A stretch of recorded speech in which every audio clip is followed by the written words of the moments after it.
Hey, Pi Lanningham, thank you very much for coming on the show. Welcome to the Media 3 report. Thanks for having me on. Listen, before we kick it off, I mean, you are here to tell us a little bit about your latest development called Gummiworm. But how about giving us a little bit of an introduction about yourself? How did you first get into blockchain technology, and it's that you were attracted to Cardano in particular? Programmer by trade, been building software for, been programming for 24 years, building software professionally for 10 plus. And I originally got into blockchain back in late 2009, early 2010. With Bitcoin. It was I found the white paper and it was a really interesting concept, and really back then it was just a toy.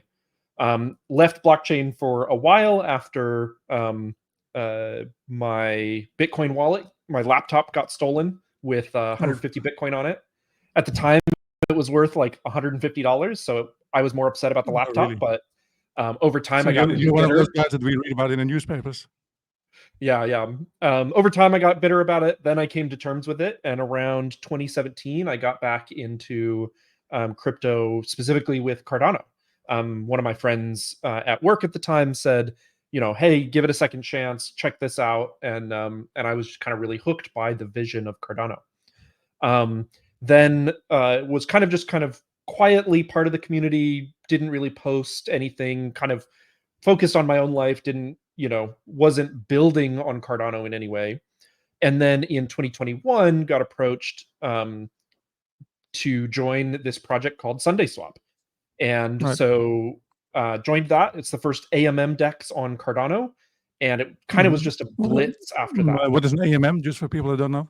Sure. So AMM means automated market maker. So this is kind of in contrast to an order book DEX, where you place a specific kind of amount of tokens for sale, and then somebody buys that amount of tokens. An automated market maker kind of has a deeper pool of liquidity and kind of automatically manages what the buy and sell price are. All right. So you just set it up and you let it run, kind of. Yeah. So yeah, exactly. And so I joined the project, and it was kind of a whirlwind. And now, 3, almost 4 years later, I'm at the helm. The two other co-founders left on good terms. They kind of just decided they wanted something different for their life. And I now run Sundae, and we're working on a lot of really cool things. Right. I actually was under the impression that you were like one of the very historical co-founders. I was also going to ask you about the name, because I mean, a lot of these projects have like a bit of quirky names. So maybe you know the story anyway. So how did that name come about, the SundaeSwap? What was the choice behind it? I mean, it's just really simple. One of the co-founders said, "Hey, everybody likes ice cream." If you want to attach a bit more of a kind of a mythos to it, one of our co-founders was diabetic, and so maybe it was kind of this. He could never actually eat ice cream to the fullest. So okay. So we had an obsession with it. Yeah. That's cool. And now the next project is called Gummiworm. So obviously I had to look it up on Wikipedia. So then I found out that Gummiworm is a kind of treat that you put on top of the ice cream, right? So I guess maybe this is something that completes SundaeSwap. Anyway, enough of that. So let's dive into Gummiworm and also Hydra. And let's discuss the technology behind it before we do, right? So, because now all the talk is also about Hydra, and obviously what you're building is a consequence of the technology existing. So for people that don't know, can you please explain a little bit what is Hydra, and what is it for, and why is it so important for scalability in particular? Yeah, absolutely. So Hydra is, Cardano has a very branching approach to scalability.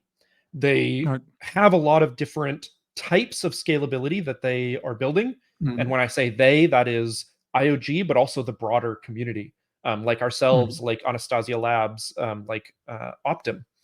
Hydra is just one of those kind of branching paths that's really focused on kind of private small group scalability. So if you, me, and a couple of friends are going to play a poker game, Hydra basically says, let's lock our funds into a smart contract. And then off chain, so without submitting any transactions to the chain, we just communicate with each other and play 100,000 poker games. And we present the final state, after all of the chips have changed hands, back to the layer one, back to Cardano, to say, hey, we just played 100,000 games of poker, and Alfred ended up with all of everybody's poker chips, and so give him all the money, basically. All right. And that works really well as long as the money that you're dealing with belongs to those people kind of playing the game, right? Because we all, as we play those games of pokers, we're signing snapshots along the way, and we all have to agree on what that snapshot is. And so if we ever disagree, we can kind of abort the process with whatever the last kind of point of agreement was. And the worst that we can do is agree to steal our own funds, basically, right? Because it relies on that unanimous consent. But if you try to apply that to something like DeFi, where you have tens of thousands of users, it doesn't work as well, because now you have a small group of people.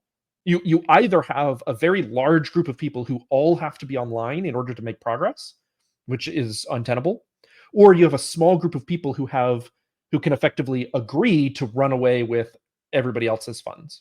And so Hydra hasn't ever been the best fit for, the thing that, in our current environment is what gets people excited, things like DeFi. I think there are lots of really good use cases for Hydra. They're just not the ones that get people like hyped up and excited. And so we started. Yeah, go ahead. No, please finish. Oh yeah. So I was just going to say, we started to design Gummiworm, which basically takes the approach of, we don't want to throw the baby out with the bathwater. And so we looked at Hydra. It's a lot of really great engineering. The team that built Hydra is fantastic. Very solid and usable and reliable piece of software. We didn't want to throw all of that effort out.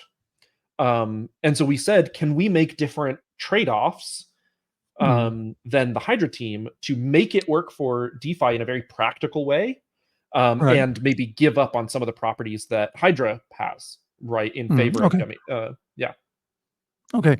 Before we get into the specifics of that, I just had one question, because I was just wondering with Hydra, for example, the whole thing about having your information on the blockchain is that it's immutable. But what happens with, like, when you're saying that there's transactions that are taking part off-chain, is there no remote chance that they might be corrupted or altered or stolen or destroyed? Or well, so that's exactly it. Is like the transactions themselves ultimately don't matter.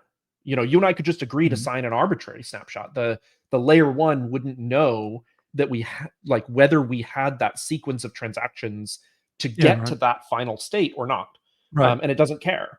Because the Hydra protocol shares those transactions among all the peers, computes the new state, and then signs that snapshot. But from the layer one's perspective, it doesn't care, right? So basically, it's only the end result that it's then being transported onto the blockchain by the Hydra protocol. Yeah, exactly. Cool. It's something that I never realized. Okay. All right. So Gummiworm will now be implemented, I suppose, first on SundaeSwap, which is so how specifically will Gummiworm improve SundaeSwap's performance in terms of transaction speed, user experience, scalability, and why is this a good fit, or maybe it isn't? I mean, tell me about it. Yeah. So, like I was saying, Gummiworm basically says, for fast execution, people don't mind some amount of centralization behind the validation of transactions. So submitting a transaction to somebody, letting them put them in order and validate whether they're correct or not. And what's up? I was just going to intervene because I was just curious whether there are other blockchains that work on the same principle. Yeah, I mean, many L2s on Ethereum, for example, work on the same principle. Right. Okay. And so, it's an acknowledgement of, for execution of transactions, you can accept that small group of users, usually, right? Maybe not for the layer one, but for kind of for your high frequency trading or your betting protocols or things like that. And then what people really care about for the decentralization is the custody. Who can actually, on the layer one, spend those funds? And so Gummiworm is teasing those apart. And so what we get out of that, and where it benefits SundaeSwap or any DeFi protocol that wants to deploy onto Gummiworm, is Hydra speed execution, which is in the ballpark of 500 to 800 transactions per second, and benefiting from any future optimizations that push that up to 1,000 transactions per second, etc. And instant finality, in that as a user, you can be very confident that your transaction will be included and honored within 100 milliseconds. So it brings that kind of fast execution. The trade-off it makes is that kind of there's a bridging model into and out of the Hydra head. And so whenever you are first interacting with the Hydra head, or whenever you are getting your funds out, it takes, there may be a slower settlement time for that. And so it brings these kinds of use cases where speed and finality are really important. DEXs and lending protocols with liquidations, betting protocols, perpetual markets, things like that, brings really high speed, while also kind of allowing you to tailor your how much decentralization you want in the custody of the funds. Gotcha. I mean, there's always these talks, especially on social media, everybody's comparing speed, right? So when you're saying it's high speed, I mean, how does the speed now achieved on Cardano compared, again, to other blockchains? Because in the end, we're all competing. So what does that stand for? I mean, what should we imagine? What is it comparable to or with? Are there any other blockchains out there that are still a lot faster, or are you now there, or what is the landscape? What does it look like? Yeah, so I'm not going to necessarily compare to other blockchains. I'll let people do that themselves. You're right, because I apples and don't know what the oranges. latest Okay. numbers are and stuff. Sure. I know that, like, just to compare Gummiworm to Hydra to Cardano Layer 1, the Cardano Layer 1, I think, can peak out at like 4 to 5 transactions per second. And Hydra does around, between 200 and 800 transactions per second, depending on the type of transaction. So that's like 100x increase. And Gummiworm is targeting that same performance profile. So between 200 and 800 transactions per second, depending on the types of transactions, with potentially more optimizations in the pipeline for the kind of core Hydra protocol. But is it not so that with Hydra, the more heads Hydra has you activate, the more transactions you achieve, or does it have nothing to do with the speed itself? Yeah, so that's a notion called horizontal scalability, which is the key word there is heads, not nodes, right? So if you just spin up more machines within the same bubble universe, it doesn't make it faster. In fact, it makes it slower. But you can spin up multiple bubble universes. And so, yeah, in theory, for like independent use cases, right? Maybe there is one Gummiworm head or one Hydra head running like a DEX, and one running a poker game, and another one running a different poker game, etc. Each one of these independently can achieve 800 transactions per second. And so the horizontal scalability is essentially infinite. And that's what we kind of demonstrated with another project that we worked on recently, which is the Hydra Doom project. Yeah, which is, maybe you want to talk about it a little bit. And before we do, actually, there's another couple of questions that I have. Just because first of all, you're saying, you're looking at SundaeSwap, obviously, but then once the application or the plugin is finished, how can then other projects integrate Gummiworm into their own apps? So there's a number of different ways, and I will kind of also take this opportunity to say all of this is still a bit far out, right? So I don't want people to come away with the impression that this is dropping next week or anything like that. It is making progress, and it's making really good progress, especially lately.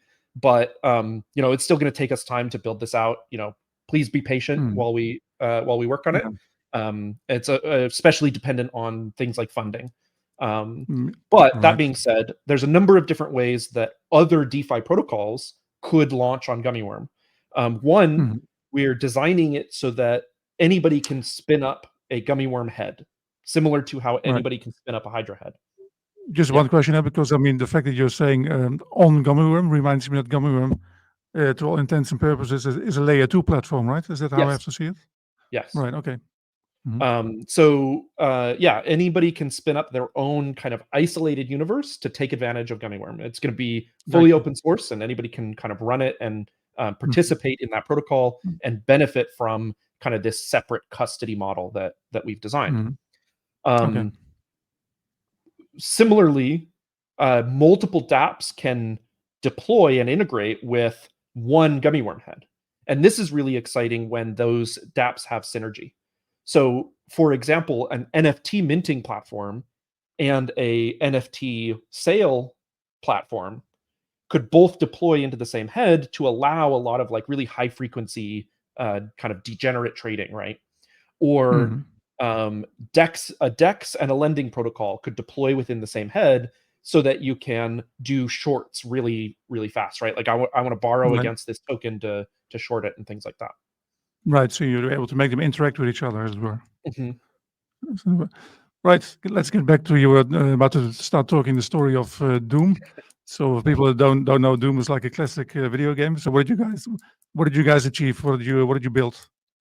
Yeah, so in kind of our exploration of Gummiworm and learning about Hydra, we have kind of we've built up a lot of expertise within the team about Mhm. Hydra and what its needs are, how to deploy it, things like that.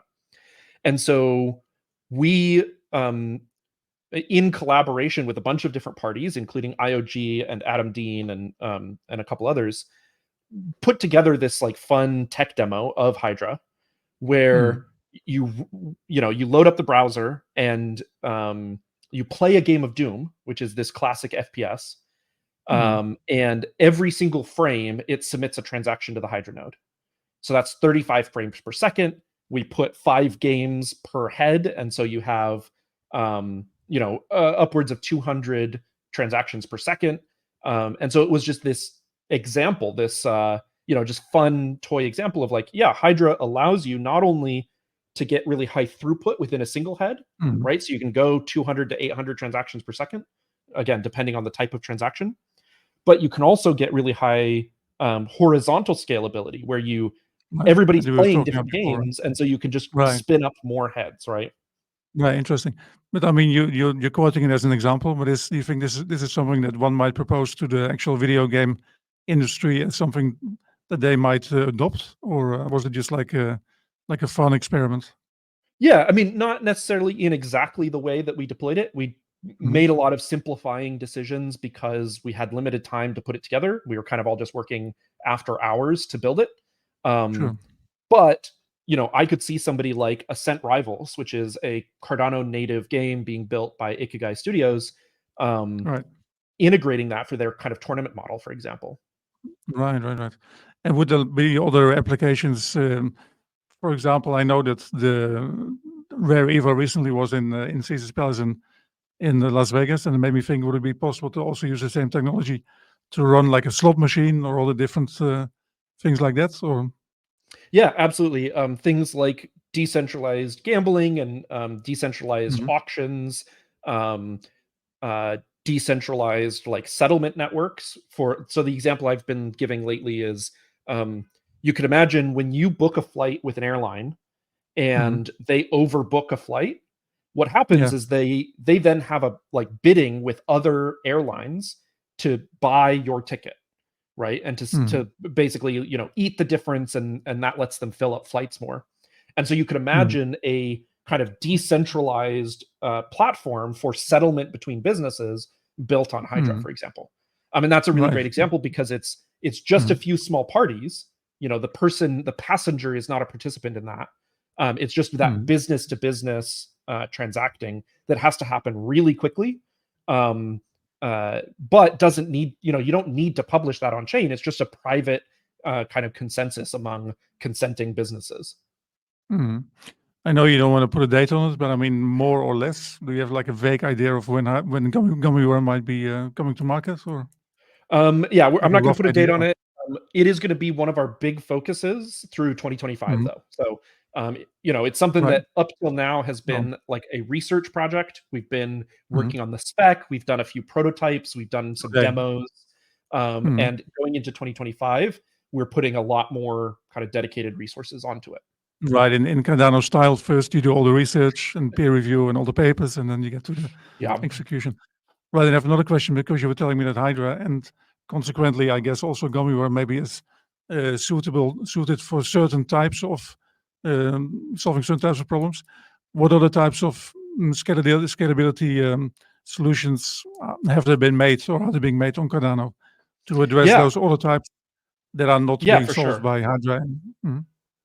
So two really great examples are scalability improvements being made to the core layer one. So Mhm. basically every iteration of the consensus algorithm that Cardano uses gets some Mhm. kind of label. So right Mhm. now we're using Ouroboros Preos. They're Mhm. working on upgrading to Ouroboros Genesis, which solves like Mhm. this kind of timing issue when you're resyncing the blockchain. Um, a future iteration, basically there's two concurrent developments ongoing. One is called Ouroboros Peras, Mhm. Peras, and one is called Ouroboros Leos. Right. Peras is focused on finality, and it basically Mhm. lets the stake pool operators to vote on a block and say, hey, I think this is the block that um, will be final, and if enough of the stake pool operators vote on the same block, you could just consider that final, right? Because the stake pool Right. operators are going to say it would Mhm. take a world ending event for me to switch to another branch, another fork, Mhm. and so you can start to rely on it instead of waiting. The 10 blocks that people recommend you wait. You can wait just Mhm. one block or two blocks. Right, by Um, creating some form of consensus. yeah. So that's Ouroboros Peras. And Mhm. Ouroboros Leos is right now we have these kind of long silent periods between blocks. Roughly every Mhm. 20 seconds, you I know where this do is going. Input endorsers, right? yeah, that's the name, the Mhm. new name for input endorsers is Ouroboros Mhm. Leos. So you Okay, well, say, feel free to explain. So, yeah, just a quick explanation. mhm. You have roughly every 20 seconds a big flurry of activity, and then the stake Right. pool operator nodes go silent and they kind of just sit around Mhm. waiting for the next block. And so Ouroboros Right. Leos is a way to say, how can we keep everybody active, validating blocks all the time? Mhm. And Mhm. so that increases um, Paris shortens the pipe, right? So that the time you have to wait between when your transaction is final is shorter, Mhm. and Paris widens the pipe so that you can fit more things into Mhm. each kind of flowing through that pipe. Right, there'll be layers. But what about, I mean, that can only happen if there's not enough transactions to be filling blocks constantly, like really close to each other.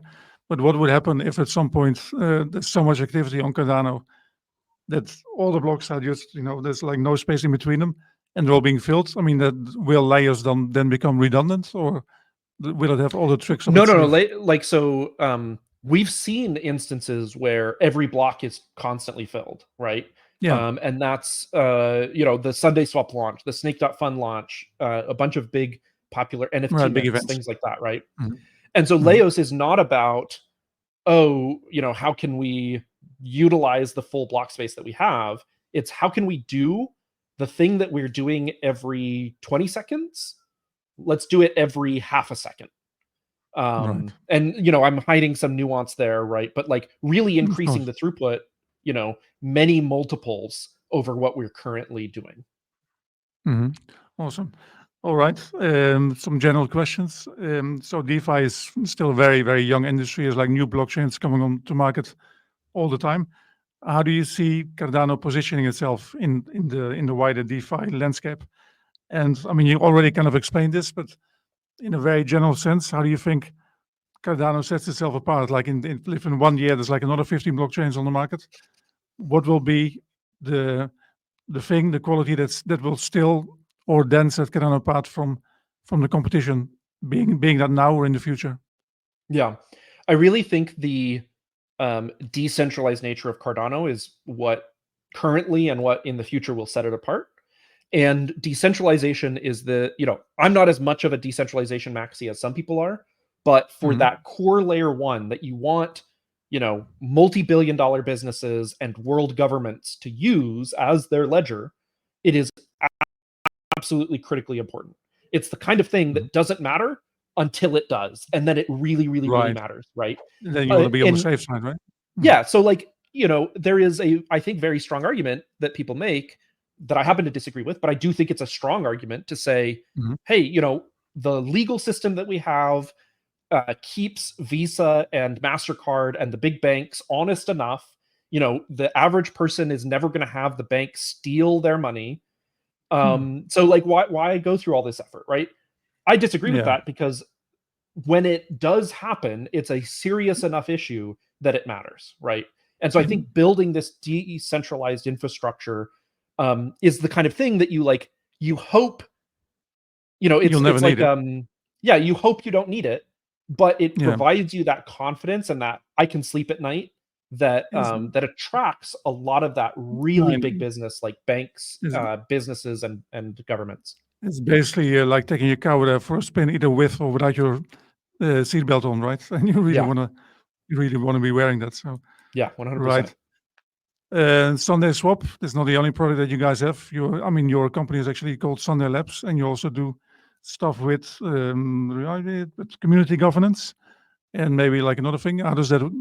Is there a lot of focus on that, or does a lot of focus go into Gummiworm at the moment? You provide it as a service, right?